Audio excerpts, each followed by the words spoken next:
Hello. পুরো ১ মাস কিভাবে ১.৫ মাস বন্ধ থাকলে কিভাবে চলবে? তোমাদের কি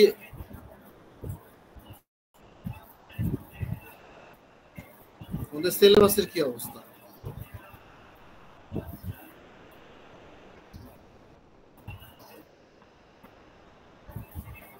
আচ্ছা, আচ্ছা। আর আমি ক্লাস নিচ্ছি, এই তো?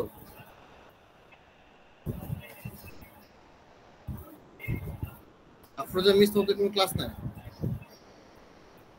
তোমাদের কোনো ক্লাস নেয় বা তোমাদের উনি তোমাদের ব্যাচের মডারেটর উনি, এই তো? বুঝতে পারি।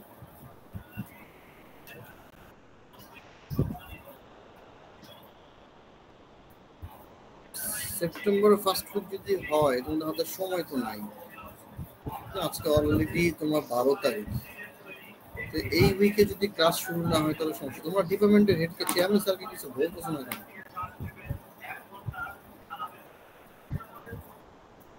হ্যাঁ, প্রত্যেককে বলা উচিত। তোমরা কি মনে করো না যে তোমাদের মানে ল্যাক হচ্ছে না? সবচেয়ে বড় কথা, ইন্টারমিডিয়েট পরীক্ষার জন্য তোমাদের ক্লাস তো বন্ধ থাকার কথা না। তোমাদের ক্লাস পরীক্ষার আওয়ারের পরে হবে। তোমাদের অনার্স স্টুডেন্ট,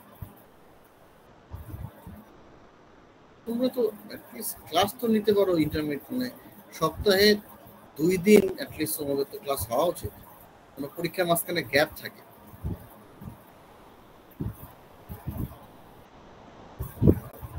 তাই না? তোমাদের এটা আসলে বলা উচিত। তোমাদের পরীক্ষা যদি দিয়ে দেয় আর তোমরা যদি মনে করো ঠিক আছে ক্লাস না ছাড়া আমরা সিলেবাস কভার করে পরীক্ষা দিতে পারবো, ভুল ধারণা। যেমন আমি ল্যাক করতেছি কেন, একটা মাত্র ক্লাস দিয়ে আগানো যায় না, লেকচার আগানো যাচ্ছে না। ফিজিক্যাল ক্লাস একটা দরকার। ফিজিক্যাল একটা ক্লাস না নিতে পারলে খুবই ঝামেলা হয়ে যাচ্ছে। সেই হিসেবে মানে আমি ইন্টারনেট পরীক্ষা বাকি আছে কটা জানো?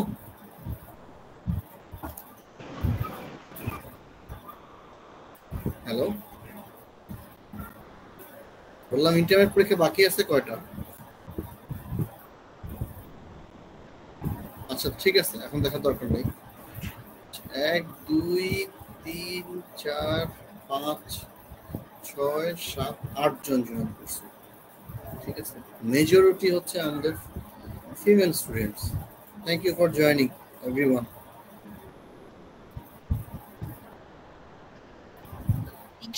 ওকে, ওকে, আমরা আজকে শুরু করি। হ্যাঁ,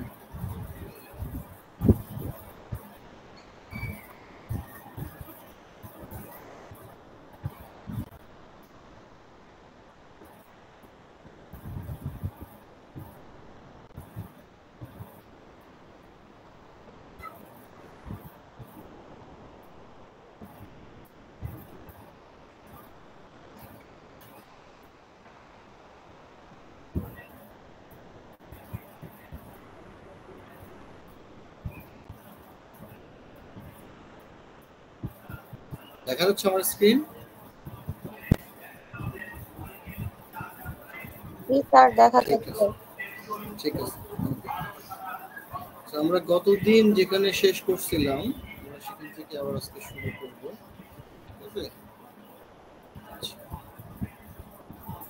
ঠিক আছে, প্যাকেট সুইচিং এর দুইটা ইয়া ছিল আর কি, ক্লাসিফিকেশন ছিল।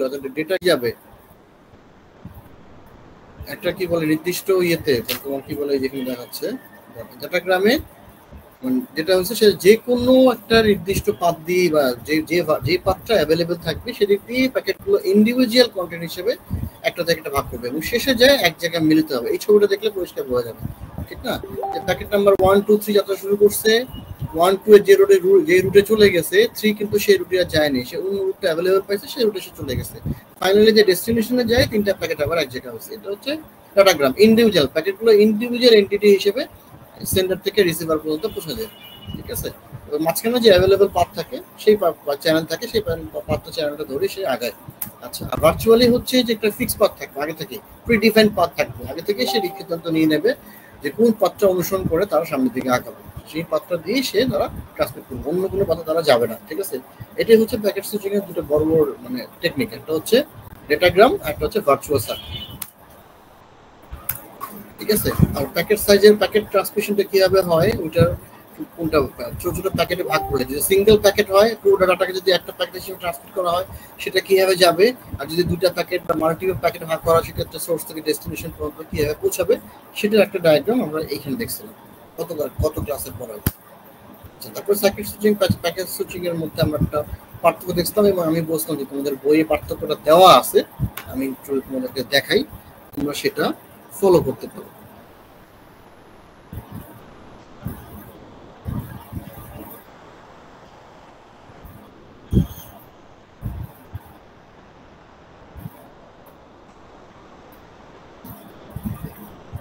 এই যে দেখো একটা পার্থক্য আছে, দেখা যাচ্ছে এটা আমার স্ক্রিন,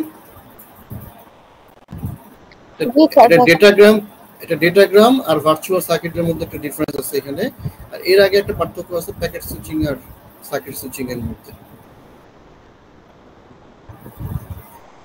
বইটা কিন্তু একটু দেখতে হবে, হ্যাঁ বইয়ে কিন্তু মানে লেকচার যেটা আমরা পাওয়ার পয়েন্ট ইউজ করি এখানে কিন্তু জাস্ট সামারাইজ বইতে দেওয়া থাকে, কিন্তু তোমার ডিটেইলসটা দেওয়া থাকে বইয়ের মধ্যে। সো জিনিসটা যদি বইয়ে একবার রিডিং করা হয় তাহলে সেক্ষেত্রে পুরো জিনিসটা ক্লিয়ারলি বোঝা যায়, যাদের বুঝতে অসুবিধা হয় তাদের জন্য।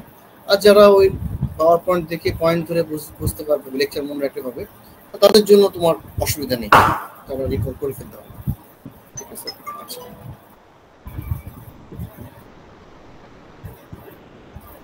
আজকে আমরা পড়বো হচ্ছে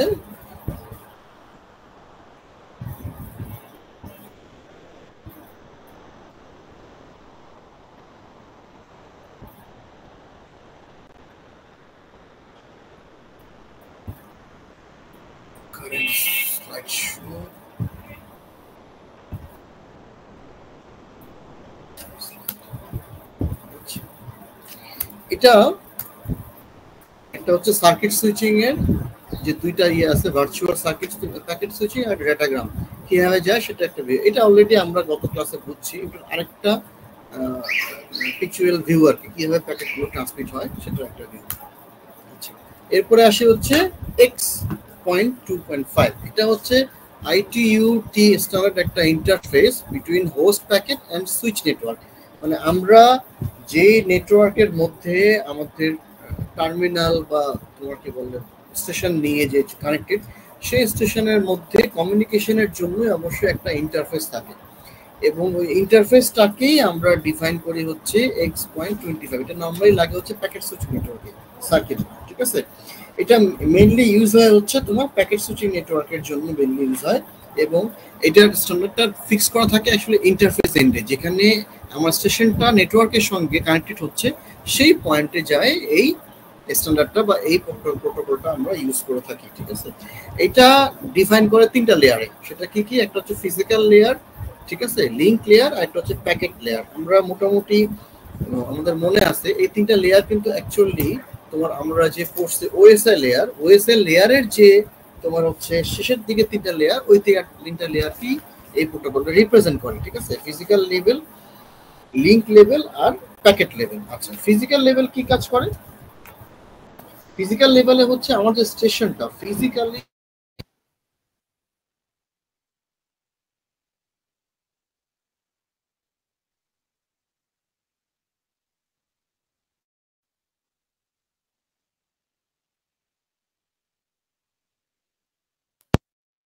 অথবা রিসিভার, আরেকটা হচ্ছে লাস্ট মাইল যেখানে যায় রিসিভার, যেখানে যায় ফাইনালি আমাদের ডেস্টিনেশনে ট্রান্সমিশনটা পৌঁছায় সেটা। কিন্তু এর মাঝখানে নেটওয়ার্ক তো তৈরি হয় actually node to node communication. আমরা লাস্ট ক্লাসে পড়ছি যে অ্যাকচুয়ালি কমিউনিকেশনটা হয় নোড টু নোড, ডিসিশন মেকিংটা হয় নোড টু নোডে, আর জাস্ট ডেস্টিনেশনে আর সোর্স মানে থাকে ডিফাইন হিসেবে কে পাঠাচ্ছে আর কে রিসিভ করতেছে, এছাড়া না। এবং কে পাঠাচ্ছে এবং কে রিসিভ করতেছে এটা কিন্তু পুরো নেটওয়ার্কে জানা থাকে না, থাকে শুধু হচ্ছে তোমার যে নোডে কমিউনিকেশন করতেছে শুধু সেই নোডটা জানে নেটওয়ার্কের যে এটা কোত্থেকে আসছে বা এটা কোন পর্যন্ত যাবে। কিন্তু যদি ডাটা ট্রান্সমিশনটা হবে সেই নোডগুলো কিন্তু সময় সময় জানবে না যে এই প্যাকেটটা কোত্থেকে আসছে,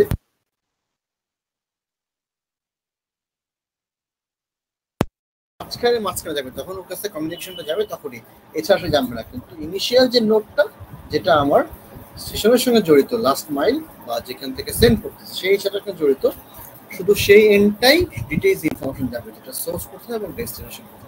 ঠিক ঠিক আছে। সো এই যে ইন্টারফেস যেখানে হবে স্টেশনের সঙ্গে নোডের, সেখানে আমরা হচ্ছে এই যে X25 যে আমাদের প্রোটোকলটা আছে এই প্রোটোকলটা আমরা ইউজ করব, ঠিক আছে। তো এখানে দেখা হচ্ছে মানে দুইটা এন থাকে আলাদা আলাদা, ঠিক আছে। একটা হচ্ছে ডাটা টার্মিনাল ইকুইপমেন্ট, এটি যেটা ইউজার ইকুইপমেন্ট, মানে আমরা যেই ইউজার ইকুইপমেন্টটা নিয়ে, যেটা আমার ল্যাপটপ হতে পারে, ডেস্কটপ হতে পারে, মোবাইল ফোন হতে পারে, যে কোনো ধরনের ট্রান্সমিশন ডিভাইস, যে কোনো ধরনের আপনার কাস্টমার মানে ইউজার ইকুইপমেন্ট, সেটাকে বলা হবে হচ্ছে ডাটা টার্মিনাল ইকুইপমেন্ট, ঠিক আছে। আর ডাটা সার্কিট টার্মিনাল ইকুইপমেন্ট হচ্ছে নোড টু নোড কমিউনিকেশনের জন্য, একটা নোড থেকে আরেকটা নোডে কমিউনিকেশনের জন্য যে ইকুইপমেন্টগুলো হয় সেগুলোতে সেটা ব্যবহার হচ্ছে ডাটা সার্কিট টার্মিনেটিং ইকুইপমেন্ট, ঠিক আছে। আচ্ছা, এখানে ফিজিক্যাল লেয়ারটা স্পেসিফাই করে X21 আরেকটা প্রোটোকল আছে যে অ্যাকচুয়ালি ফিজিক্যাল। আমার ফিজিক্যাল লেভেলে কিন্তু দুই ধরনের কমিউনিকেশন হয়, লজিক্যাল এবং ফিজিক্যাল, ঠিক আছে। নট নেসেসারি ফিজিক্যাল কানেকশনটা যে ডিরেকশনে আমার যাবে, লজিক্যাল কানেকশনটা আমার সেই ডিরেকশনে হবে, এটা নাম। এটা পিছনে ছোট দেখি। আচ্ছা, এই যে এখানে দেখো ফিজিক্যালি কানেক্টেড কিন্তু এই যে 3-2-1 প্যাকেটটা প্রথম দিকে যে এখান থেকে শুরু করে এই দিকে যে কমিউনিকেশনটা হচ্ছে, দিস আর ফিজিক্যাল। কিন্তু সবসময় যে এই ফিজিক্যাল পাথ ধরেই তোমার যাচ্ছে তা কিন্তু দেখো এখানে যাওয়ার পরে এই 3 নাম্বারটা কিন্তু অন্য রুটে চলে গেছে, আগের ছবিটা এই 3 নাম্বারটা কিন্তু অন্য রুটে চলে গেছে। সো এখানে লজিক্যালি কিন্তু দুটো আলাদা রুট হয়ে গেছে, ফিজিক্যালি রুটগুলো যেগুলো সেগুলো কিন্তু একটা রুট না। কিন্তু আমার এখানেই দেখলে বোঝা যাবে পরের ছবিটা, এটা কিন্তু এই স্টেশনটা এবং এই স্টেশনটা বুঝতেছে যে এই একটাই পথ, এই মাঝখানের নোডগুলো দিয়ে একটা পথ দিয়ে কিন্তু আমার শুধু ট্রান্সমিশন হবে, অন্য কোনো পথ নাই। কিন্তু তার কাছে ফিজিক্যালি কিন্তু আরো অনেকগুলো অ্যাভেলেবল পথ আছে, কিন্তু সেই পথগুলো কিন্তু তারা অনুসরণ করতেছে না, ঠিক আছে। এই কথাটাই আমি বলতেছি, তোমার ফিজিক্যাল পাথটা ডিফাইন করে হচ্ছে তোমার X21 প্রোটোকল, এই যে, ঠিক আছে। এটা সাবস্টিটিউট অল্টারনেটিভ হচ্ছে আরেকটা প্রোটোকল আছে EIA232, কিন্তু এটা এখন আর ইউজ হয় না সেরকম। মেইনলি X21টা ফিজিক্যাল ইউজ করে, এটা X25 এর আন্ডারে, ঠিক আছে। আচ্ছা, লিংক অ্যাক্সেস প্রোটোকল ব্যালেন্স, ঠিক আছে। এই তোমার মানে স্ট্র্যাটেজিটা বা এটা ইউজ করা হয় লিংক অ্যাক্সেস প্রোটোকল ব্যালেন্স তোমার X25 এ, ঠিক আছে। একটা X25 হচ্ছে একটা ভার্চুয়াল কল এস্টাবলিশ হয় সেন্ডার এবং রিসিভারের মধ্যে, যে এই প্রোটোকলটা ইউজ করে ফিজিক্যালি এবং লজিক্যালি দুই ধরনের কমিউনিকেশনের মাধ্যমে এন্ড টু এন্ড ডাটা ট্রান্সমিশনটা করে থাকে, ঠিক আছে। আর এবং এখানে কিন্তু অবশ্যই সিকোয়েন্স অনুযায়ী ফ্রেন্ডগুলো সেন্ড করা হয় X25। এখানে কিন্তু ফ্রিকোয়েন্সি ব্রেক করা হয় না, একটা পর একটা যে সিকোয়েন্সে প্যাকেটগুলোকে ডিভাইড করা হয়েছে সেই সিকোয়েন্সে ট্রান্সমিশনটা হয়। এটা লজিক্যাল কানেকশন হয় তোমার ভার্চুয়াল সার্কিটের মধ্য দিয়ে। ভার্চুয়াল সার্কিট বলতে আমরা বললাম না ফিজিক্যালি যে কানেকশনটা হয় সবসময় সেই পথটাই যে অনুসরণ করা হয় তা না, যে পথগুলো দিয়ে অনুসরণ করে বা যে নোডগুলো অনুসরণ করে কানেকশনটা হয় সেটার মাধ্যমে একটা ভার্চুয়াল সার্কিট তৈরি হয়, ঠিক আছে। সাবস্ক্রাইবার বলতে তোমার এন্ড ইউজার বলতেছে, স্টেশনগুলো যেটা লাস্ট মাইল যেখানে তুমি পাঠাচ্ছি সেখানে যেখানে রিসিভ হচ্ছে। তো এখানে all data in this connection form a single stream between the end station. দুইটা মানে যেখানে সেন্ড করতেছে আর যেখানে রিসিভ করতেছে দুইটার মাঝখানে একটা সিঙ্গেল স্ট্রিম তৈরি করা, জাস্ট লাইক এইটা। এখানে যে ছবিটা দেখা যাচ্ছে ডটের যে লাইনটা, এটাকে ধরা হচ্ছে যে সিঙ্গেল স্ট্রিম, মানে একটা single communication channel virtual communication তৈরি হয় X25 এ।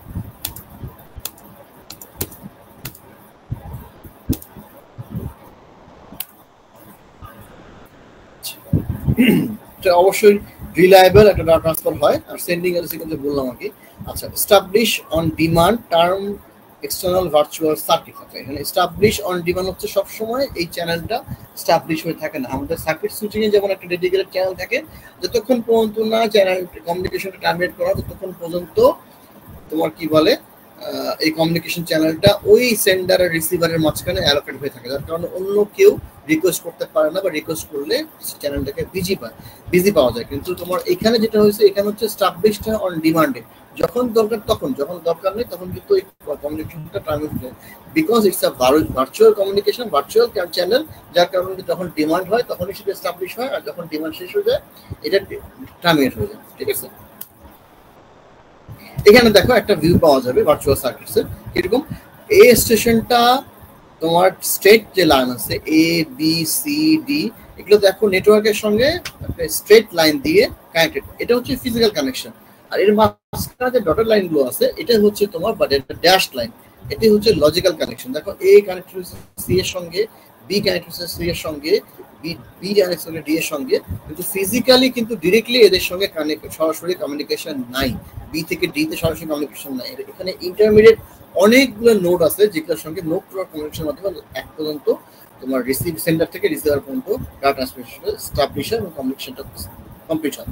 কিন্তু এখানে কানেকশন যখন স্টাবলিশ হয়, ভার্চুয়াল কানেকশন তৈরি হয়, তখন এরকম লাগে যে এ থেকে সি বা বি থেকে সিটা হচ্ছে একটা ডিরেক্ট ফিজিক্যাল কানেকশন হচ্ছে, যেটাকে আমাদের মনে হয় ফিজিক্যাল কানেকশন, মানে ডিরেক্ট কমিউনিকেশন হচ্ছে, অ্যাকচুয়ালি কিন্তু এটা ফিজিক্যাল কানেকশন না, এটা হচ্ছে একটা ভার্চুয়াল কানেকশন। এই প্রোটোকলটা আছে, প্রোটোকলটার মধ্যে কি কি ইনফরমেশন থাকে? মেনলি থাকে হচ্ছে কন্ট্রোল ইনফরমেশন আর ডেটা, ডেটা থাকে আর কন্ট্রোল ইনফরমেশন থাকে। ইউজার ডাটাটা কতটুকু দেখো এখানে দেওয়া আছে। আর এই সামনে একটা হেডার থাকে, লেয়ার 3 হেডার। লেয়ার 3 হেডার মানে হচ্ছে আমরা যে লেয়ার 1, লেয়ার 2, লেয়ার 3 করছি যে, হ্যাঁ, এই ওএসআই লেয়ারে, সেখানে থার্ড লেয়ারটা যেটা সেই লেয়ার এর মানে তোমার স্ট্র্যাটেজি অনুযায়ী কমিউনিকেশন হয় বলে এটাকে বলা হয় লেয়ার 3 হেডার, ঠিক আছে। আর এলএপিবি হেডার হচ্ছে, এলএপিবি টা আমরা অলরেডি পড়ছি, জানলাম না ফর্মটা। এলএপিবির ফুল ফর্ম হচ্ছে, আমি একটু বলছি,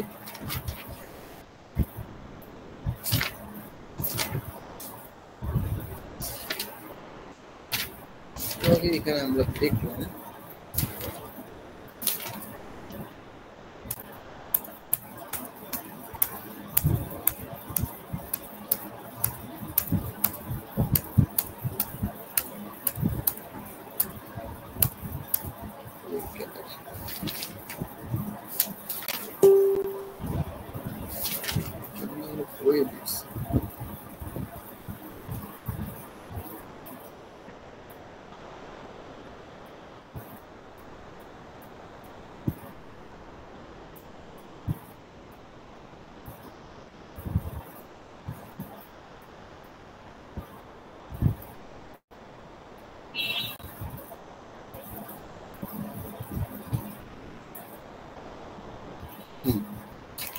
লিঙ্ক অ্যাক্সেস প্রোটোকল ব্যালেন্সড, ঠিক আছে।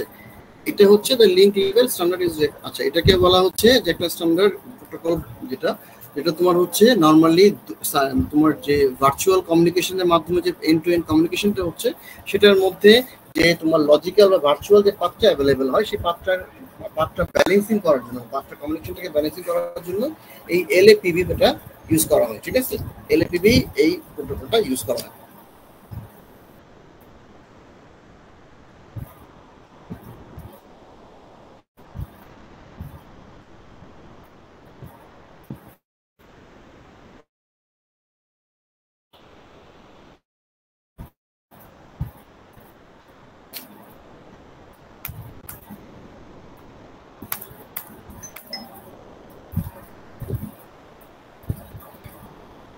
এটার কি ফিচার্স গুলো কি কি?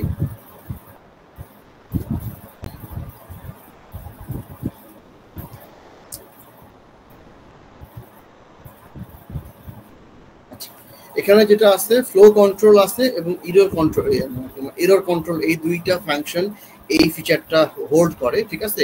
Call control packets in band singer, call control packets হচ্ছে যেটা, সেটা হচ্ছে যে তোমার মাল্টিপল কল স্টাবলিশ হইলে সেখান থেকে মানে এটা যদি তোমার ডেটা হিসেবে যায়, মানে প্যাকেট হিসেবে যদি যায়, সেক্ষেত্রে এই কোন প্যাকেটটা আগে যাবে কোনটা পরে যাবে, কখন সিকোয়েন্সিং হবে, এই জিনিসটা কল কন্ট্রোল যে প্যাকেটটা, এইটা মানে প্যাকেটের যে কন্ট্রোলিংটা এইটা এই প্রোটোকলের মধ্যে ডিফাইন করা থাকে, ঠিক আছে। যার কারণে তোমার প্যাকেট যদি তোমার কোনো কারণে মিসিংও হয়, সিকোয়েন্সিংটা থেকে যায়, যার কারণে রিট্রান্সমিশনের অপশনটা এখানে অ্যাক্টিভ হয়ে যায়, ঠিক আছে। আর লেয়ার 2 আর লেয়ার 3 যে দুইটা ফাংশন আছে, দুটো ওএসআই যে মডেলের যে ফাংশনগুলো আছে, এই ফাংশনসগুলো যেটার মধ্যে অ্যাকচুয়ালি ইনপুট হচ্ছে ফ্লো কন্ট্রোল আর error control. Flow control menu হচ্ছে ডাটা সেন্ড করতেছি, রিসিভ হচ্ছে, আমি প্রথমে কিছু সেন্ড করলাম, তারপরে কিছুক্ষণ ওয়েট করলাম, অ্যাকনোলেজ দেখলাম যে আমার অ্যাকাউন্ট ব্যাক করতেছে কিনা, তারপরে আবার পাঠালাম, এবং সেই সিকোয়েন্সিংটা যদি বলে ঠিক আছে তুমি যে স্পিডে পাঠাতে পারছি স্পিডে বেশি পাঠাও বা বেশি প্যাকেট পাঠাও বা কম প্যাকেট পাঠাও, এই যে জিনিসগুলো সিকোয়েন্সিং করা, এটা হচ্ছে ফ্লো কন্ট্রোল। এই ফ্লো কন্ট্রোলটা লেয়ার 2 সলিউশন, এবং এই ফ্লো কন্ট্রোল সাপোর্টটা তোমার এই X25 এর মধ্যে আছে।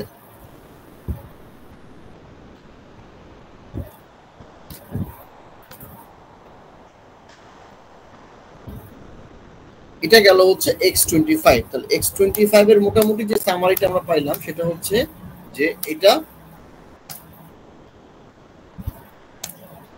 একটা প্রোটোকল যেটা ভার্চুয়াল কমিউনিকেশনের জন্য ইউজ করা হয়, ঠিক আছে, মানে প্যাকেট সুইচিং এর জন্য ইউজ করা হয়। এখানে তিনটা লেয়ার ডিফাইন করা আছে, একটা হচ্ছে ফিজিক্যাল লেয়ার, লিংক লেয়ার আর প্যাকেট লেয়ার। এবং এই তিনটা লেয়ারের যে তোমার মানে টপোলজি স্ট্রাকচার সেই অনুযায়ী তোমার এই টপোলজিটা বা এই প্রোটোকলটা আমরা ইউজ করে থাকি, ঠিক আছে। এখানে দুইটা মানে মেইনলি ডিস্টিংক্ট এন্ড থাকে, একটা হচ্ছে ডিটিএ আরেকটা হচ্ছে ডাটা সার্কিট টার্মিনেটিং ইকুইপমেন্ট। এটা হচ্ছে আমার যে স্টেশন আছে সেই স্টেশনের সঙ্গে নোডের নেটওয়ার্কের নোডের যে ফার্স্ট নোডের কমিউনিকেশন যে ইউজার ইন্টারফেস সেটা ডিফাইন করে। আর যে data circuit termination equipment node to node কমিউনিকেশনের জন্য যে ইন্টারফেসের কনফিগারেশন, যেহেতু এটা ইন্টারফেস যেখানে হবে সেই এন্ডেই এটা তোমার ডিফাইন করা থাকে, যার কারণে ইন্টারফেসিংটা কিভাবে হবে সেটা ডিফাইন করা হচ্ছে এই DCE, data circuit terminating equipment, ঠিক আছে। সো দুইটা এন্ড আছে এটা। আচ্ছা, ফিজিক্যাল লেয়ারটা স্পেসিফাই করা হচ্ছে X21। সো এই মোটামুটি বেসিক স্ট্রাকচার অফ X25। এখন আসি আমরা হচ্ছে ফ্রেম রিলেতে। আচ্ছা, X25 এর যেসব ওভারহেড আছে, ওভারহেড কেন আছে এটা আমরা পাবো। এখানে বলা হয়েছে যে hence have considerable overhead not appropriate for modern digital system with high regulatory. যেহেতু আমাদের এখন ডাটা কমিউনিকেশন অনেক বেশি হয়, ডাটার পরিমাণ অনেক বেশি হয়েছে, হিউজ পরিমাণ ডাটা শর্ট পিরিয়ডের মধ্যে ট্রান্সমিট হয়, যার কারণে ডাটা রিলায়েবিলিটি খুব প্রয়োজন হয়। রিলায়েবিলিটি বলতে বোঝা হচ্ছে অ্যাকুরেটলি ডাটাটা সেন্ডার থেকে রিসিভারে পৌঁছাচ্ছে কিনা, আমরা অ্যাকুরেট ডাটাটা পাচ্ছি কিনা, ডাটা লস কতটুকু, সেই লসটা রিট্রিভ করার জন্য কোনো মেকানিজম আমাদের ট্রান্সমিশনে আছে কিনা, এই প্রত্যেকটা জিনিস আমাদের জন্য এখন খুব বেশি ইম্পর্টেন্ট। এবং এইভাবে এই জিনিসগুলোকে এনশিওর করা হচ্ছে ডাটা রিলায়েবিলিটি পাচ্ছে। ডাটা যেহেতু আমাদের রিলায়েবল ডাটা খুব বেশি প্রয়োজন, যার কারণে এই যে X25 যে প্রোটোকলটা আমরা আগে ইউজ করতাম বা এখনো কিছু জায়গায় ইউজ করি, সেটা খুব বেশি রিলায়েবিলিটি শো করতে পারে না। যেহেতু ডাটা ট্রান্সমিশনটা অনেকগুলো ওভারহেড নিয়ে মুভ করে, তিনটা লেয়ারের বেসিক স্ট্রাকচার নিয়ে এটা কমিউনিকেশনটা হয়, যার কারণে রিলায়েবিলিটি অনেক কম কম্পারেটিভ, যার কারণে এই প্রোটোকলটা খুব বেশি পপুলার না বর্তমানে। তো বর্তমানে এই প্রোটোকলের কিছু জিনিস করতে হচ্ছে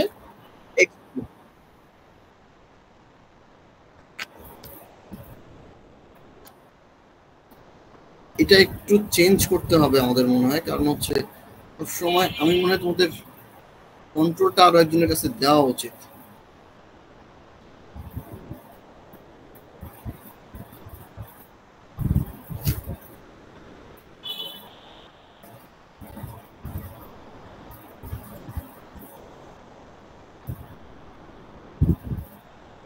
স্যার আমাদের জুমে ক্লাস নেওয়া যায় না? যায়, অবশ্যই যায়। আমি আমাদের অফিসে এটা ইউজ হয় বললে আমি ইউজ করতেছি গুগল মিটে। তোমরা চাইলে তোমার নিজেরা জুমের লিংক তৈরি করে শেয়ার করে গ্রুপে শেয়ার করে দিলেই হবে, তাহলে সেক্ষেত্রে এটা আরো ইজি হবে। ঝামেলাটা হয় না আর কি। হ্যাঁ, এক্স্যাক্টলি এটা এখানেও ওভারকাম করা সম্ভব, কিন্তু আমি ওই প্রায়োরিটিটা দিই নাই। এখানেও করা যায়, সেক্ষেত্রে আগে থেকে একটা গ্রুপ তৈরি করে এক্সেসটা দিয়ে রাখতে হবে। তোমরা চাইলে নিজেরা গ্রুপ জুমটা করে তোমার গ্রুপ তৈরি করে লিঙ্কটা গ্রুপে শেয়ার করে দিতে পারো। যে কোনো একজন মডারেট হয়ে যাও, ক্লাস মনিটর হয়ে যাও, তারা এই ক্লাসটা মেনটেন করো, সময় মতো এটা লিঙ্কটা শেয়ার করে দিবা, কারণ সেম লিঙ্কই তো। তাহলে সেক্ষেত্রে আমার এই বারবার মানে এটা প্রেজেন্টেশনটা থেকে বের হয়ে এসে তোমাদের অ্যাটেন্ডেন্সটা অ্যাপিল করতে হয় না। সো এটা যে কোনো একজন তোমরা মনিটর হয়ে যায় জুম লিঙ্কটা ক্রিয়েট করে আমাদের সঙ্গে নেক্সট ক্লাস থেকে শেয়ার করে দিও, আমরা সবাই জয়েন করবো। সেক্ষেত্রে আমাকে ব্রেক দিতে হবে না, ঠিক আছে? ওকে,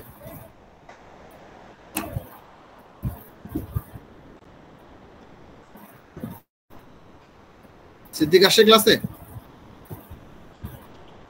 জি স্যার আসে। আচ্ছা, আশিক কি ক্লাসে আসে? আশিক কি আজকে আছে?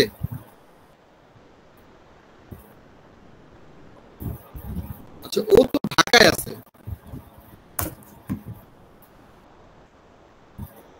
আমি চাইছিলাম আজকে সকালে ক্লাসটা নিতে, কিন্তু আগে থেকে জানানো হয়নি, এই জন্য ক্লাস এই সকালটা এই ক্লাসটা কি শনিবার সকালে করা যায়? কারো কি অসুবিধা?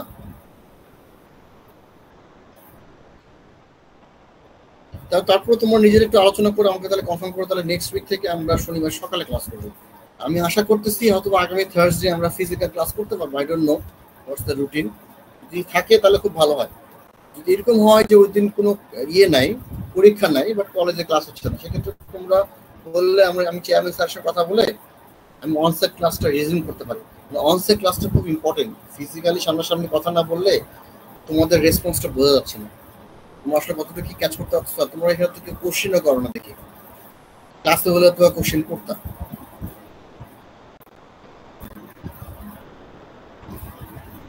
তাহলে আর কিছু করার নাই। আচ্ছা, মাঝখানে কোনো দিন কি ক্লাস নেওয়া যাবে? তাহলে সেক্ষেত্রে আমি ওই দিন নিব। তাহলে এটাকে তুমি আচ্ছা ঠিক আছে, আমি তাহলে আফরোজা মিসের সঙ্গে কথা বলে নেবো আজকে বা কালকে, কথা বলে ডিজাইন করে যদি বুধবার, হ্যাঁ তাহলে সেক্ষেত্রে বুধবার যদি তোমাদের অনার্সের ক্লাস হয় তাহলে সেক্ষেত্রে আমি সকালে ওই সময় যে সকালে যদি তোমাদের ক্লাস নিয়ে এলাম, ফার্স্ট ক্লাসটা আমি নিয়ে এলাম, তাহলে তোমার সেক্ষেত্রে কন্টিনিউ করবে। ঠিক আছে, ওকে। আচ্ছা, এখানে এটা আসলো ফ্রেম রিলে। হ্যাঁ, হ্যালো, কোশ্চেন, হ্যালো, তুমি মনে কথা বললো না। এখন X25 এর পরে আসলে হচ্ছে ফ্রেম রিলে।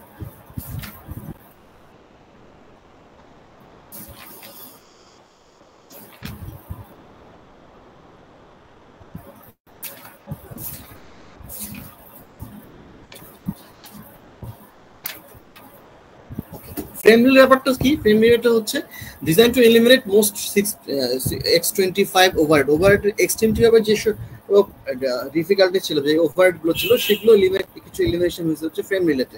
ঠিক আছে, আচ্ছা এটা হচ্ছে ইনস্টলেশন বেসটা অনেক বেশি, মানে ইনস্টলেশন বেসটা অনেক বেশি, মানে এটা ট্রান্সমিশনের জন্য আমরা মানে X25 যে প্যাকেট সুইচিং এর যে তোমার মেকানিজমটা, সে X25 যে ধরনের ইনস্টলেশন দরকার পড়ে এস্টাবলিশমেন্টের জন্য, সেটা তুলনায় এটা অনেক বেশি লার্জ ইনস্টলেশন হয়। কি ডিফারেন্সটা কি? Call control carried in separate logical connection, মানে হচ্ছে কলের সিগন্যাল যেই পথে যাবে, ঠিক আছে, সেম পথে তোমার কন্ট্রোল সিগন্যালটা যাবে না। একটা কিন্তু লাগে আমাদের কন্ট্রোল করার জন্য, একটা হচ্ছে কল যেটার মধ্যে আমাদের ভয়েস কলটা যায় যেই পথে, আর একটা হচ্ছে কন্ট্রোল। ঠিক আছে, কন্ট্রোল সিগন্যাল মানে যে কোনো ট্রান্সমিশনে কন্ট্রোল সিগন্যাল থাকে।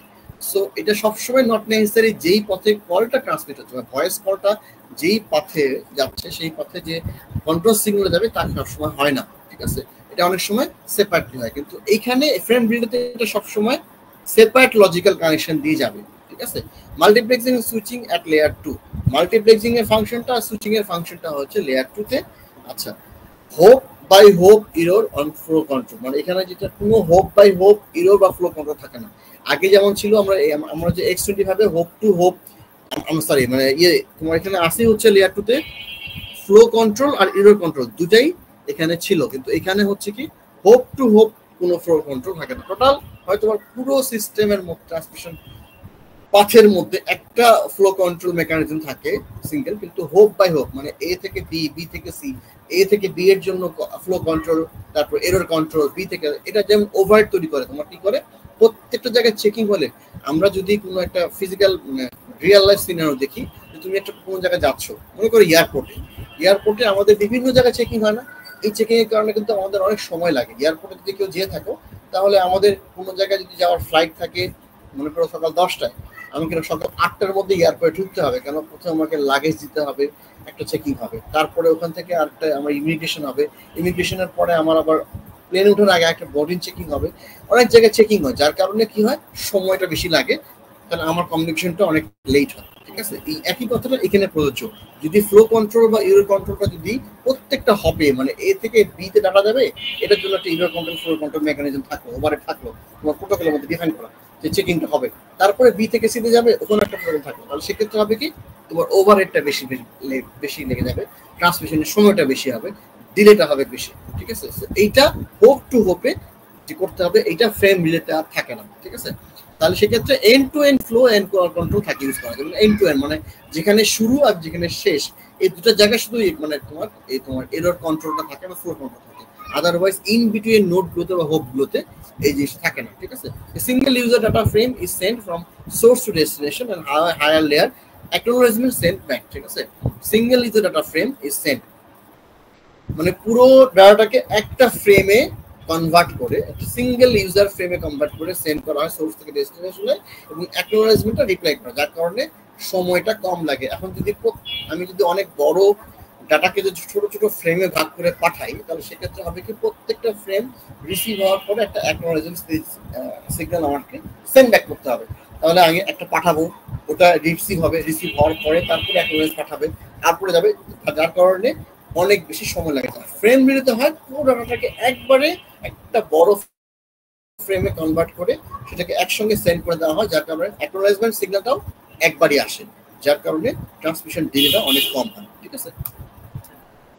ডিসঅ্যাডভান্টেজ, অ্যাডভান্টেজ হচ্ছে কি lost link by link error and flow control, ঠিক আছে। Link by link error and flow control, এটা কি হয় অনেক সময় যেটা হয় মাঝখানে কোনো লিঙ্ক যদি লস থাকে বা যদি কোনো লিঙ্ক না থাকে, তাহলে সেক্ষেত্রে আমার অনেকক্ষণ পরে যায় কিন্তু আমি বুঝতে পারি যে আমার ট্রান্সমিশনটা প্রপারলি হচ্ছে না। এটা কিসের ক্ষেত্রে? এটা তোমার ক্ষেত্রে, এটা হচ্ছে ডিসঅ্যাডভান্টেজ, ঠিক আছে। ইনক্রিজ কিন্তু রিলায়েবিলিটিটা বাড়ে। Increase reliability means less an issue, মানে কি রিলায়েবিলিটি বাড়বে যখন, মানে তোমার একসঙ্গে অনেক ডাটা যখন ট্রান্সমিট হবা এবং সেটা যদি প্রপারলি রিসিভ হয়ে যায়, তার মানে ডাটা ডেস্টিনেশনে পৌঁছেছে, সময় মতো পৌঁছেছে এবং ডিলে কম, তাহলে রিলায়েবিলিটি বাড়তেছে। আর সেক্ষেত্রে যদি মাঝখানে লস হয়ে যায় সেক্ষেত্রে রিলায়েবিলিটি কম হবে। এটাই হচ্ছে এটার অ্যাডভান্টেজ। আচ্ছা, streamline communication process, lower delay higher throughput. Lower delay কম হবে যেহেতু আমার প্রত্যেকটা হপে হপে ফ্লো কন্ট্রোল নাই, এরর কন্ট্রোল নাই, ঠিক আছে। অ্যাকনোলেজমেন্টটা ছোট ছোট ফ্রেমের আকারে আসতেছে না, একটা সিঙ্গেল ফ্রেমে আসতেছে, যার কারণে ডিলেটা লো হবে। আর থ্রুপুটটা বেশি, থ্রুপুট মানে হচ্ছে ডেস্টিনেশনে যেমন ডাটাটা পৌঁছাচ্ছে, আমি 10 MBPS এমবি ডাটা পাঠাইছি, আমার রিসিভ হচ্ছে 10 MB, তাহলে থ্রুপুটটা কি বেশি, মাঝখানে লস কম হয়েছে তার কারণে। আর যদি আমরা 2 MB করে ছোট ছোট চাঙ্কে পাঠাই, তাহলে সেক্ষেত্রে সময় বেশি লাগবে, ঠিক আছে। থ্রুপুট একটা সেট ট্রান্সমিশনের পরে যতটুকু আসবে, আর এই তোমার ফ্রেম মিলে ইউজ করে একটা সিঙ্গেল ট্রান্সমিশনেই অনেক বেশি ডাটা চলে আসবে, 10 MB চলে আসবে, অনেক বেশি ডাটা আসবে। Frame relay can be use for access speed up to over 2 Mbps। 2 Mbps data কমিউনিকেশনের জন্য আমরা নর্মালি ফ্রেম রিলেটা ইউজ করতে পারি, সেক্ষেত্রে সেটা আমাদের বেনিফিটটা বেশি দিবে। প্রোটোকল আর্কিটেকচার, যে কন্ট্রোল আমি বলছি কন্ট্রোল ডাটা আলাদা, যার কারণে দেখো কন্ট্রোল প্লেন একটা আর হচ্ছে ইউজার প্লেন একটা। কন্ট্রোল প্লেনে কি থাকে, ইউজার প্লেনে থাকে, এই জিনিসগুলো ডিটেইলস আমি কিছু বলবো না, কারণ এগুলো হচ্ছে জাস্ট বাদ কিছু থিওরি, এটা একবার রিডিং দিলেই হবে। কন্ট্রোল সিগন্যালে কি যায় আর তোমার ইউজার প্লেনে কি যায় এটা দেওয়া আছে। ইউজার আর নেটওয়ার্ক, আমরা বলছিলাম দুটা প্লেন থাকে, একটা ইউজার এন্ড থাকে, যে আমার এইটা যে ডিসিআর তে বললাম যে ঠিক একইভাবে এখানে থাকে, ইউজার এন্ড একটা থাকে, সেটার মধ্যে কন্ট্রোল সিগন্যাল থাকে, আর থাকে ইউজার তোমার ডেটা সিগন্যাল বা ইউজার প্যানেল। একটা হচ্ছে একই জিনিস দুটোর মধ্যে, নেটওয়ার্কের ক্ষেত্রে একই জিনিস। নেটওয়ার্ক বলতে হচ্ছে node to node communication, R user বলতে হচ্ছে তোমার যে স্টেশন সেটা, এটা হচ্ছে ইউজার। এটা দরকার নাই, তোমাদের সিলেবাসে মনে হয় নাই। Family data link connections, logical connections between subscriber data transmission over them. এটা ফ্রেম রিলেটেড দেওয়া হয়েছে, যেটা যে কথাগুলো বললাম ওগুলো সামারি আকারে এখানে দেওয়া আছে।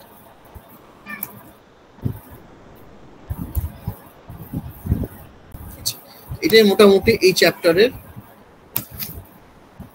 টপিক ছিল, ঠিক আছে। সো এটা মোটামুটি এন্ড অফ দিস চ্যাপ্টার। এটা চ্যাপ্টারটা তোমাদের নতুন বই অনুযায়ী হচ্ছে 10 আর পুরনো বই অনুযায়ী হচ্ছে 9 এই চ্যাপ্টারটা, ঠিক আছে। সো তোমাদের যে সিলেবাস যেই মানে ভার্সনের বইটা আমরা তোমাকে শেয়ার করছি সেটার মধ্যে এই চ্যাপ্টারটা হচ্ছে 10 চ্যাপ্টার, ঠিক আছে। তো গত দিনে আমরা যে কোশ্চেনগুলো পড়ছিলাম ওই কোশ্চেনের সঙ্গে নতুন যে কোশ্চেন অ্যাড হবে সেটা আমি বলে নিচ্ছি।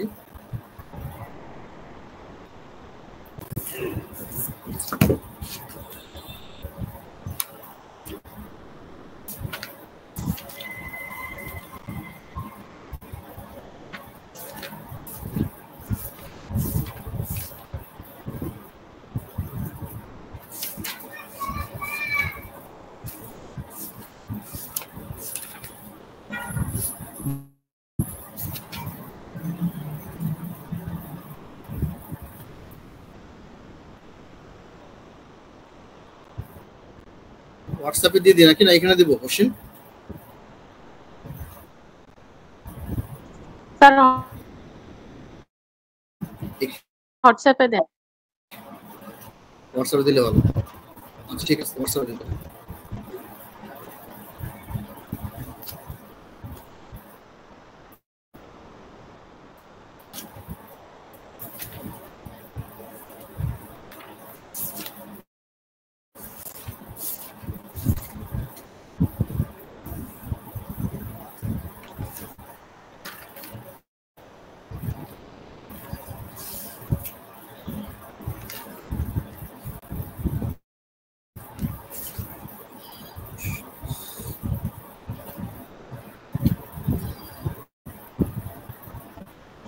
নাম্বার 1 হচ্ছে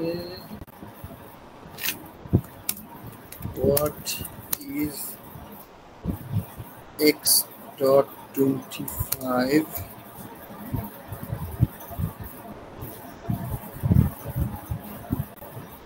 network architecture?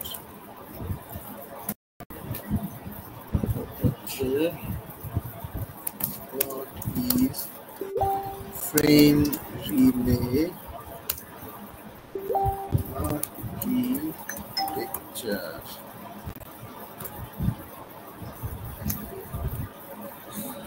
Explain and compare frame relay and X25 network architecture. Explain and compare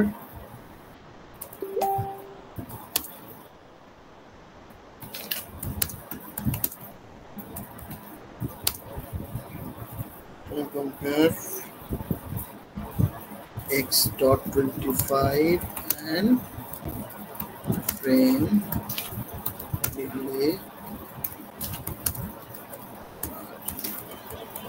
architecture. Important question. Explain the frame relay frame format. Explain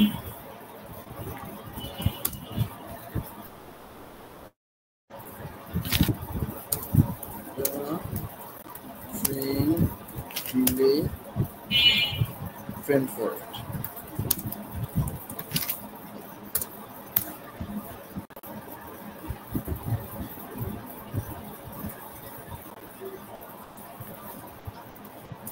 Write down the advantages and disadvantages of frame relay architecture.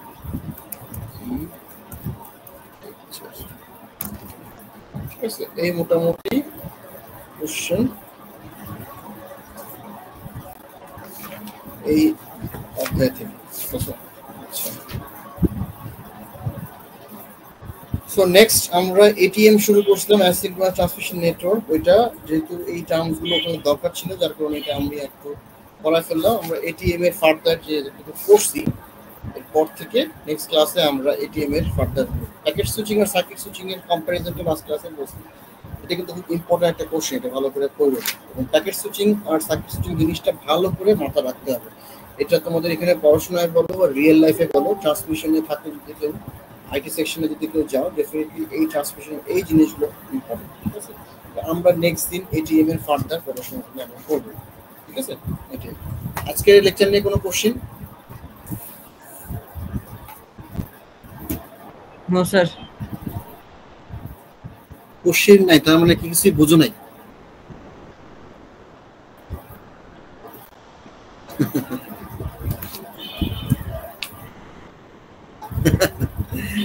যাই হোক, বুঝতে পারলে ভালো। আর আমি চাচ্ছি, আমি খুব eagerly wait করতেছি তোমাদের ফিজিক্যাল ক্লাস হবে। ফিজিক্যাল ক্লাসটা আমার খুব দরকার, আমার রেসপন্সটা করা দরকার, যে আমরা কোন জায়গায় সিলেবাসে আসি, কতটুকু আগালাম, তোমাদের পড়াশোনার কি অবস্থা, এটা একটু আমার জানা দরকার। এটা একটা হিউজ রেসপন্সিবিলিটি। ঠিক আছে, বাকিটা কতটুকু কি আগাইছে সিলেবাস আমি কথা বলে নিব, বাট আমারটা খুব বেশি আগাতে পারিনি। যেহেতু মাঝখানে কিছুদিন সফটওয়্যার ইঞ্জিনিয়ারিং ক্লাস ছিল আমার, ওইটার মধ্যে আমরা কিছুদিন আগাইছিলাম। নেটওয়ার্কিং শুরু করার পর আমি কুইট হয়ে গেলাম, আমি পিছায় গেলাম, ক্লাস কমে গেল, 3টা ক্লাসের জায়গা হয়ে গেল 2টা ক্লাস, সেই 2টা ক্লাস থেকে হয়ে গেল 1টা ক্লাস, অনেক প্রবলেম। সো এটা যেহেতু ন্যাশনাল ইউনিভার্সিটি যেহেতু অলরেডি ফর্ম ফিল আপের ডেট দিয়ে দিয়েছে, তো ডেফিনেটলি পরীক্ষার ডেটটা চলে আসবে, দেরি হবে না। সো সিলেবাস আমরা বুঝে ওঠার আগেই তো অলরেডি চলে আসে। সো যদি খুব ভালো কপাল হয় তাহলে অথবা কি হিসেবে আগস্ট বা সেপ্টেম্বরের ফার্স্ট উইকটা,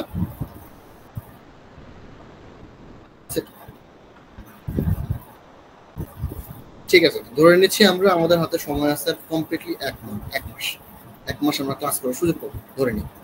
1 মাস যদি ক্লাস সুযোগ পাই, 1 মাসের মধ্যে আমি বাকি 60% সিলেবাস শেষ করাটা আমার জন্য খুব ডিফিকাল্ট।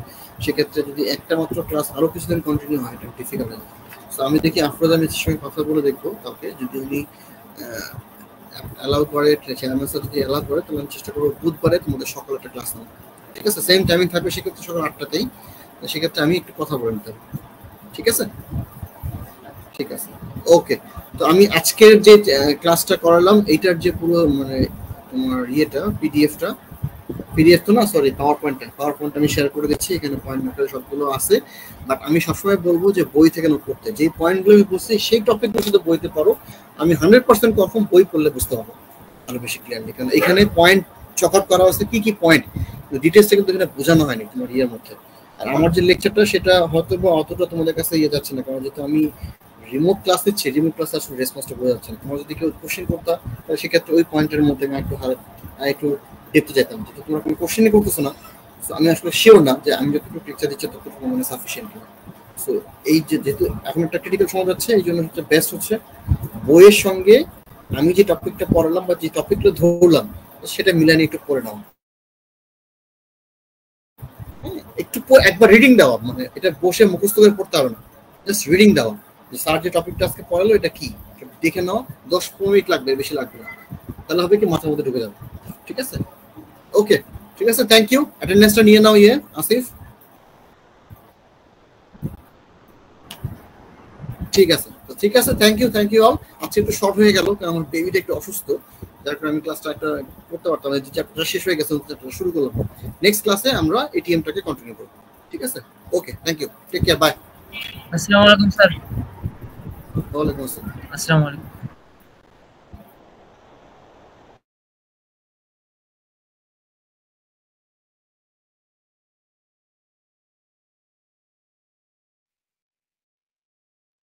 সবাই আসে তো, তুমি তো এখানে টাকাটাই শুরু করছো।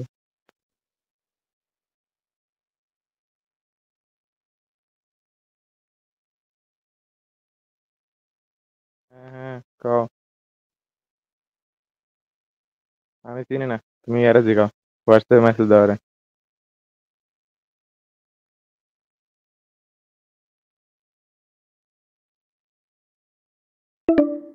হ্যাঁ,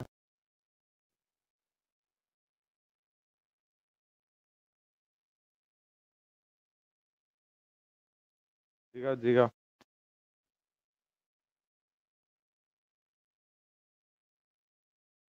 কি লাগা?